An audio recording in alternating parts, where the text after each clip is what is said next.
नाज़रीन, इस वक्त मैं मौजूद हूँ यूनिवर्सिटी ऑफ लाहौर के बाहर, जो इस टाइम आप अगर कहें कि स्टूडेंट्स की कत्लगाह बन चुकी है तो ये मुनासिब ही लगेगा, क्योंकि आए रोज़ यहाँ पे वाक़यात हो रहे हैं। कुछ रोज़ पहले एक लड़के ने यहाँ पर ख़ुदकुशी कर ली। अब ये डी फार्मेसी की स्टूडेंट फातिमा ने सुबह 9 बजे जो है वो ये छलांग लगा दी दूसरी मंजिल से। ऐसा इस यूनिवर्सिटी में क्या है कि हर स्टूडेंट ये समझता है इन टेंशनों से या इन तकलीफ़ों से छुटकारा हासिल करना है तो अपनी जान का खात्मा कर दो। यहाँ पर यूनिवर्सिटी को गैर मुअय्यना मुद्दत के लिए बंद कर दिया गया है और कोई यहाँ पे पुरसाने हाल नहीं है। यूनिवर्सिटी के दरवाजे बंद हैं, स्टूडेंट्स जो है वो अपनी जानें ले रही हैं, लेकिन यहाँ पर कोई बताने वाला नहीं। आखिर ऐसा क्या है कि यहाँ पर लोग बच्चे अपना फ्यूचर बनाने के लिए आते हैं, अपनी ज़िंदगी को मज़ीद अच्छा करने के लिए आते हैं, लेकिन ऐसा क्या हो जाता है कि यहाँ पर स्टूडेंट जो हैं एक के बाद एक अपनी जान लेने पर तुला हुआ है। यहाँ पर एक जम्मे गफ़ीर तो मौजूद है, लेकिन ना तो इनमें स्टूडेंट्स मौजूद हैं, ना इनमें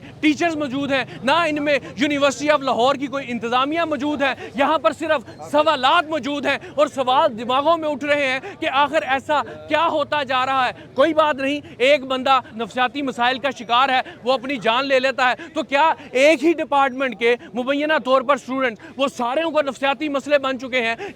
ये मसले जो हैं बना कौन रहा है, फसाद की जड़ कौन है? ये जानने के लिए हम एक सीनियर सहाफ़ी नुमान सुलैरी साहब हमारे साथ मौजूद हैं। इन्होंने एक बड़ा दावा ये किया है कि इंतज़ामिया की जानिब से कहा जा रहा है कि बिल्कुल साथ जो यूनिवर्सिटी के हॉस्पिटल है वहाँ पर उसको एमरजेंसी में ले जाया गया, लेकिन हालत जो है वो नाजुक थी, उसको जनरल हॉस्पिटल शिफ्ट कर दिया गया है, लेकिन वो जिंदा है। लेकिन नुमान सुलैरी साहब ने एक अंदर की बात ये बताई है कि वो उसकी जान शायद महफूज नहीं रही।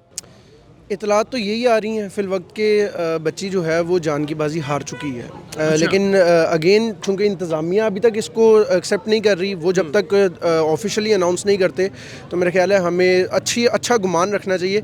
लेकिन अगेन सहाफ़ी जो होता है वो इतलात वो पहले दे देता, तो हमारा ये काम है। हमारे तक जो इतलात पहुँच रही है वो ये है कि बच्ची की इस वक्त जो है सूरत हाल वो हाथों से निकल चुकी है। आप इन्वेस्टिगेटिव जर्नलिस्ट हैं और अक्सर आप ऐसे खोज लगाते रहते हैं, तो क्या आपने ये हॉस्पिटल से जानने की कोशिश की कि उसकी हालत क्या थी, ऐसी क्या चोटें लगी हुई थी? अच्छा, मेरे ना कुछ अपने सोर्सेज से मैंने जब पता किया तो उन सब ने यही मुझे फ़िल वक्त इतला दी। उनका नुमान भाई फ़िल वक्त जो हमारे पास मालूमात है, ख़बरें हैं, वो यही है कि बच्ची अपनी जान की बाजी हार चुकी है। अल्लाह करे, लेकिन इसके बावजूद अल्लाह करे वो बच्ची अपनी ज़िंदगी गुजार सके सही तरीके से, और वो ज़िंदा हो, हयात हो, सलामती वाली ज़िंदगी गुजारे।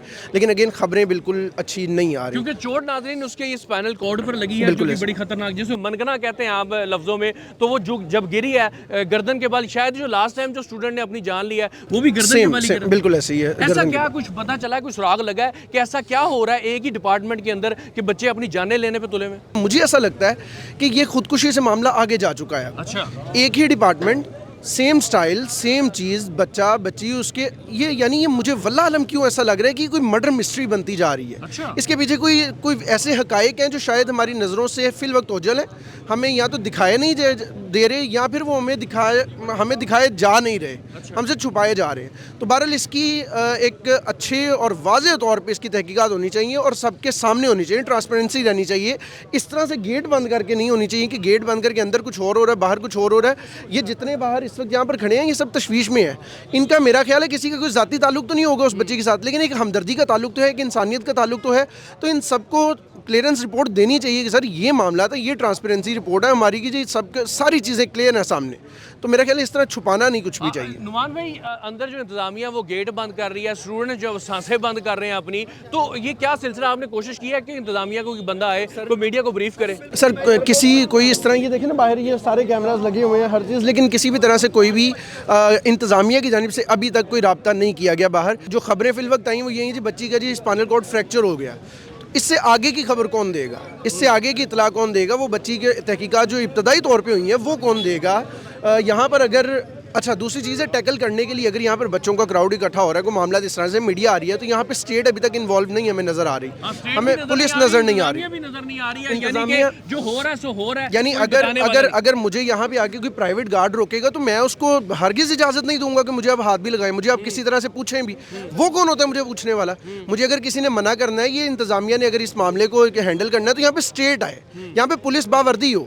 यहाँ पे ये प्राइवेट गार्ड्स आके हरगिज़ इजाज़त नहीं मैं उनको दे सकता कि वो किसी को भी रोकें या हाथ लगाएं। तो इस चीज़ों को देखना चाहिए। और अगर इसमें फिल वक्त ये चीज़ें जिस तरह से दब रही हैं वक्त के साथ साथ, आखिर 5-6-7 घंटे गुजर चुके हैं, ये अलार्मिंग सिचुएशन है मेरा ख्याल। जनाब ये हमारे लिए तो अलार्मिंग सिचुएशन है ही है, साथ ही वो जो स्टूडेंट यहाँ पर अपना मुस्तकबिल संवारने के लिए आई थी, उसके घर वाले सोच रहे थे कि ये कामयाब होगी, ख़ानदान का नाम रोशन करेगी, लेकिन सूरत हाल ये है कि वो अपनी जान जो है मुबैना तौर पर यह भी कहा जा रहा है कि वो जा चुकी है।